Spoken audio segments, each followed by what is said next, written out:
CM Jagan విడుదల చేసిన మేనిఫెస్టోను చూసి ప్రజలంతా చాలా హ్యాపీగా ఉన్నారన్నారు వైసీపీ నేత కేశినేని శ్వేత. నవరత్నాలు మంచి సక్సెస్ అయ్యాయన్నారు.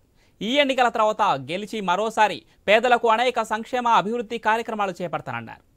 ఎంపీ కేశినేని నాని 10 ఏళ్లుగా పేదలకు అందుబాటులో ఉంటూ అనేక అభివృద్ధి పనులు చేశారని తెలిపారు శ్వేత. విజయవాడ పశ్చిమ నియోజకవర్గంలోని 50వ డివిజన్లో గడప గడపకు ఎన్నికల ప్రచారంలో కేశినేని శ్వేత పాల్గొన్నారు. పశ్చిమ ఎమ్మెల్యే అభ్యర్థి ఆసిఫ్తో పాటు ఎంపీగా కేశినేని నాని మంచి మెజార్టీతో గెలుస్తారని ఆశాభావం వ్యక్తం చేశారు.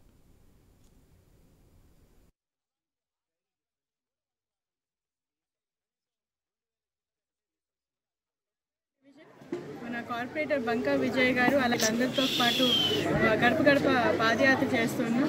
చాలా మంచి రెస్పాన్స్ ఉంది. ప్రత్యేకంగా మేము చెప్పే ముందే ప్రతి ఒక్కరు కూడా ఈరోజు మేనిఫెస్టో రిలీజ్ ఏదైతే ఉందో అది కూడా చూస్తున్నారు. చాలా హ్యాపీగా ఉన్నారు.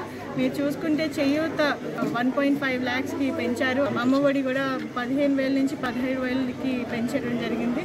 పెన్షన్ని కూడా 3,500కి పెంచడం జరిగింది. ఏదైతే జగన్మోహన్ రెడ్డి గారు ప్రతి ఇంటి పేదింటి పెద్ద కొడుకులాగా ఒక పేరు సాధించారు. వచ్చే టర్మ్లో కూడా ప్రతి ఒక్కరిని ఆదుకుంటూ పేదల పక్షాన పనిచేస్తూ ప్రత్యేకంగా బడుగు బలిహీన వర్గాల పక్షాన పనిచేస్తూ జగన్మోహన్ రెడ్డి గారు తప్పకుండా ముందుకెళ్తారని తెలియజేస్తున్నాము. ఈరోజు